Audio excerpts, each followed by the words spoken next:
Bonjour à tous, bienvenue pour cette nouvelle vidéo. On se retrouve aujourd'hui pour donc une critique de cette saison 2 de House of the Dragon, la série, la saison que j'attendais le plus cette année, si on exclut la saison 2 de Arcane qui sort en fin d'année. On va pas perdre beaucoup de temps, on va tout de suite entrer dans le vif du sujet parce qu'il y a beaucoup de choses à dire là-dessus, sur cette saison, donc sur cette analyse globale de tous ces épisodes, de ces 8 épisodes. En tout cas, je suis content de revenir sur ce format de critique. Prends ton temps, installe-toi, petit thé, petit café, on va en parler, on pourra en discuter également en commentaire et on est parti. Donc il y a quelques semaines j'avais fait une vidéo sur la saison 1 de House of the Dragon en comparaison avec les débuts de Game of Thrones. Je mets la petite fiche en haut à droite de l'écran et j'avais eu un gros problème avec mon deuxième visionnage de la saison 1 de House of the Dragon, c'était son rythme que je trouvais très lent. Donc en gros la grosse question c'est est-ce que cette saison 2 m'a réconcilié avec cette série. Non pas que j'avais pas aimé la saison 1 mais comme j'ai dit, gros problème de rythme que je trouvais très lent. Déjà, grâce à cette saison, je pense que la réponse à cette problématique de rythme et d'ennui peut-être parfois, c'est tout simplement que c'est une série qui se savoure. Semaine après semaine, la saison 1 j'avais surkiffé et là où j'avais pas kiffé c'était mon visionnage en binge-watching, donc où je regardais 2-3 épisodes par soir pour préparer justement cette saison 2. Là en gros je passais des très bons dimanches soirs à regarder chaque épisode, contrairement par exemple aux dernières saisons de Game of Thrones où il y a beaucoup de choses qui s'y passent en fait et donc c'est agréable quand même d'enchaîner. On va maintenant parler en détail de cette saison 2, donc évidemment 100% spoiler sur cette saison et je le préciserai quand il y aura des spoils, mais ça sera surtout en fin de vidéo sur de futurs événements qui se passent dans les livres et qui pourraient peut-être être modifiés et qu'on pourrait voir dans la prochaine saison. Pour un premier avis général, avant de rentrer dans vraiment les personnages, l'évolution, les intrigues, j'ai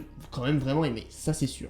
Cette saison m'a fait vibrer, on a eu des scènes iconiques, des moments cultes pour une série. J'aime beaucoup ce qu'ils ont créé, ce qu'ils ont raconté pour cette saison 2 et qui, faut le dire, est une saison de transition. Alors, pour moi, c'est pas forcément un problème parce que je m'y attendais depuis que les producteurs, les showrunners ont annoncé qu'ils réduisaient cette saison à 8 épisodes au lieu de 10, justement pour avoir un meilleur rythme pour la future saison 3. Maintenant, avec la saison 2, je comprends ce qu'ils vont faire, de quelle manière ils vont découper en gros toute la série, en vrai les 3 ou 4 saisons qu'il y aura, mais malheureusement je pense que quand on aura la globalité, quand toute la série sera terminée, cette saison 2 fera vraiment tâche, sera vraiment en dessous de l'ensemble, mais on va parler sans penser à la suite, et juste sur celle-ci, quand même on sent qu'on patine. On a patiné, on a eu pourtant les débuts sont quand même assez forts, il y a beaucoup d'événements, jusqu'à la première rencontre entre Rhaenyra et Alicent, qui marque clairement le non-retour, et c'est encore plus appuyé avec la mort, je crois, l'épisode d'après, de Rhaenys, et donc là voilà, on ne peut plus revenir en arrière. Les 3 épisodes qui ont suivi, ils ont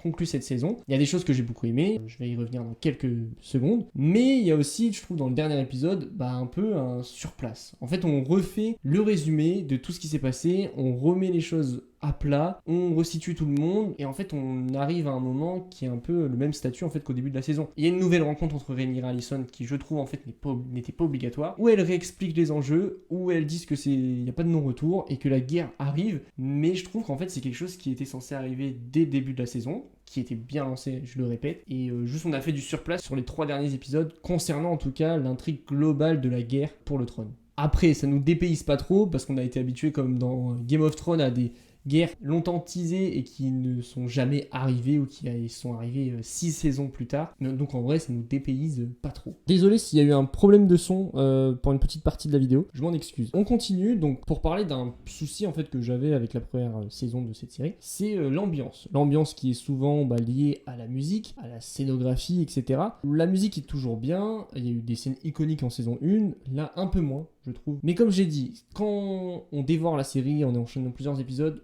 on s'ennuie un peu dans les dialogues, etc. Quand tu regardes un épisode par un épisode, ça passe tranquille. Il y a eu par contre beaucoup d'idées de mise en scène, de symbolisme que j'ai apprécié, que j'ai aimé, surtout entre Daemon et Aemond. Quelques scènes que j'ai aimées en fait en termes de photographie et d'idées. Donc c'était vraiment stylé à ce niveau-là en tout cas. Quelque chose qui me choquera toujours autant, c'est techniquement les dragons, c'est ouf. C'est mieux fait que des dragons qu'il y a dans des films, c'est mieux fait, même tout simplement la CGI est mieux fait que dans de nombreux films, même tous les designs qu'ils essaient de diversifier pour eux. On va parler maintenant des intrigues et des personnages qui est quand même le plus important. Concernant donc les intrigues, comme j'ai dit, il y a un peu du surplace concernant la guerre.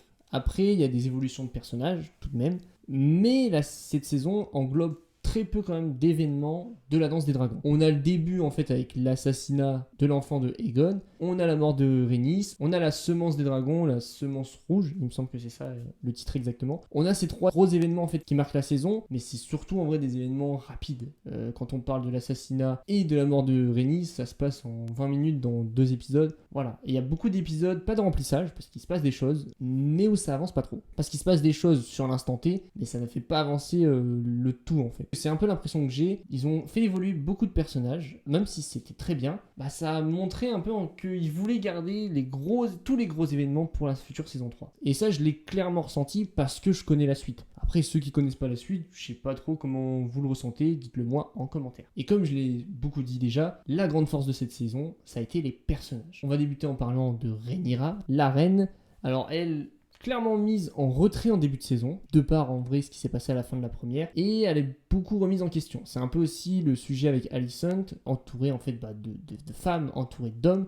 Elles sont très souvent mises sur le côté et dépassées par les hommes malheureusement. À part Rhaenyra, contrairement à Alicent qui va vraiment s'écraser parce qu'elle aura plus le choix. Rhaenyra, elle, va monter en puissance et va s'imposer dans son conseil avec des idées plus ou moins acceptées, mais quand même, je trouve que l'actrice, elle est trop bien, elle est trop forte. Et à la fin, en plus, elle a normalement tout pour réussir. Je l'ai vite fait évoquer, mais le traitement d'Alicent est par contre pas ouf, mais ça en vrai, c'est parce que elle raconte même pas grand chose dans le livre. En soi, c'est logique qu'elle soit effacée, même s'ils essaient d'en faire quelque chose, c'est pas trop intéressant. Daemon, lui, avec son intrigue à Harrenhal, parce qu'il est très vite, on va dire, exilé là-bas, même si on va le suivre toute la saison. Et en fait, moi, j'ai vu beaucoup de monde au fil des épisodes critiquer toutes ces scènes, parce que ça n'avançait pas, etc. J'ai jamais été gêné quand on allait à Harrenhal et qu'on suivait, même si ça se ressemblait beaucoup, parce que voilà, il faisait que des rêves, des cauchemars, des visions. Mais en vrai, c'était sympa de revoir les anciens acteurs, et ça a été, je trouve, un vrai développement de personnage pour lui. Il y a eu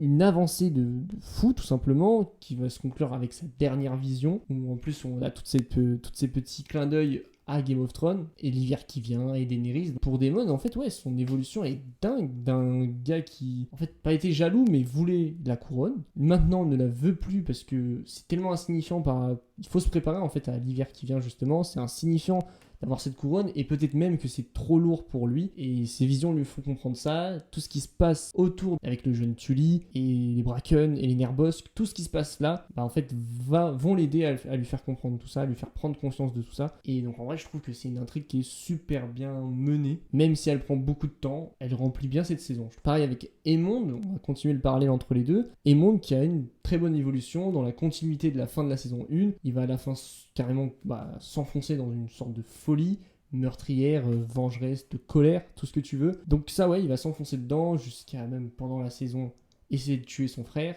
d'ailleurs, Aegon, qui va à la fin donc partir. Ceux qui connaissent les livres, je vais pas trop spoiler pour l'instant, mais il va partir pour justement mieux revenir un jour. Et ça a été la bonne solution, parce qu'on sait pas ce que Aemond allait lui faire. Et l'idée de ramener la triarchie pour se renforcer, c'est une bonne chose, mais on sent quand même qu'il va un peu partout, et avant, le fait qu'il était réfléchi, et c'est pour ça qu'on l'a nommé régent, il était réfléchi, posé, c'était un maître de la guerre. Maintenant plus du tout, parce que la couronne lui a monté à la tête, le trône lui a monté à la tête, c'est ce qu'il voulait, il l'a eu, ça va pas du tout pour lui, mais bon, c'est quand même un super personnage, l'acteur il est dingue, donc c'est très cool de le voir. Une des intrigues qui est très importante dans cette saison, c'est donc l'intrigue de la semence des dragons, quelque chose je trouve qui est aussi une intrigue qui est bien développée. Pourquoi ? Même si j'ai un petit hic avec. Je m'explique vite fait. On la sent arriver en fait dès le début de la saison avec l'introduction de Ulf et surtout Duc Marteau. Et ce, je crois, dès le premier épisode. Donc on le sent arriver, on sait que ça va arriver dans cette saison. Même quand au début ils en parlent, leur première étape c'est Jaehaerys qui le souffle à sa mère, qui souffle cette idée de tenter de trouver des nouveaux dragonniers pour Vermithor, Aile d'Argent. Et après un premier échec, Miss Arya et Rhaenyra décideront d'élargir cette recherche à tous les bâtards du royaume, ce qui va amener donc à la fameuse scène avec Vermithor. Et c'est là où j'ai un petit hic, c'est que justement vu qu'on connaissait Ulf et Hugh, on savait que c'était eux qui allaient choper les dragons à la fin. Donc il n'y avait pas trop de suspense là-dessus. La scène est bien faite parce que les dragons sont trop bien faits. Mais il y avait zéro suspense. Et ça, c'est un peu dommage justement de les avoir introduits. C'est bien pour qu'on s'attache un peu à eux, pour qu'on les comprenne un peu mieux et qu'on les connaisse. Mais bon, quand on arrive à la scène clé, on sait très bien qui va gagner. Je le répète, mais cette saison est vraiment une saison de transition. On sent qu'ils veulent mettre tous les gros événements dans la saison 3. Et je pense que dès le premier ou les 2 premiers épisodes, on va voir la bataille du gosier. Et attention, spoiler, la mort de J.K. Reese. Donc franchement, ça va arriver fort. Et je pense qu'en fait, toute cette saison 3 va vraiment regrouper tous les événements de la guerre. Pour après, selon moi, tout ne peut pas passer en une saison. Donc je pense qu'ils vont faire une saison 3 vraiment avec toutes les morts, toutes les guerres, donc les morts de beaucoup de personnages, se conclure avec le fameux, spoiler, Daemon versus Aemond. Mais la saison, voilà, il y aura plein d'événements, la prise de Port-Réal, le retour d'Otto Hightower, la trahison de Hugh et de Ulf en plus, qui est amené, moi je me demandais comment Hugh, quelqu'un qui avait l'air assez droit, allait finir par trahir Rhaenyra. On le voit en fait, c'est juste parce qu'il est contre un peu ses méthodes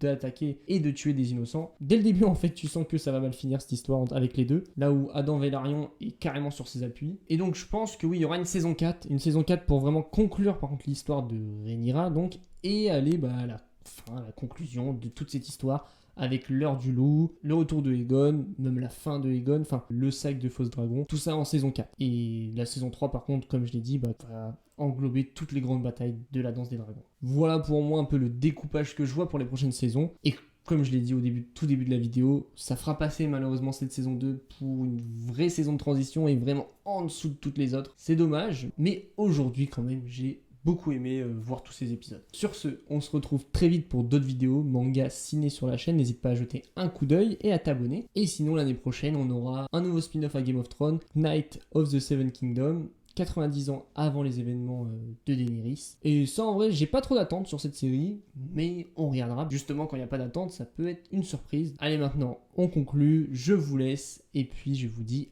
à très vite.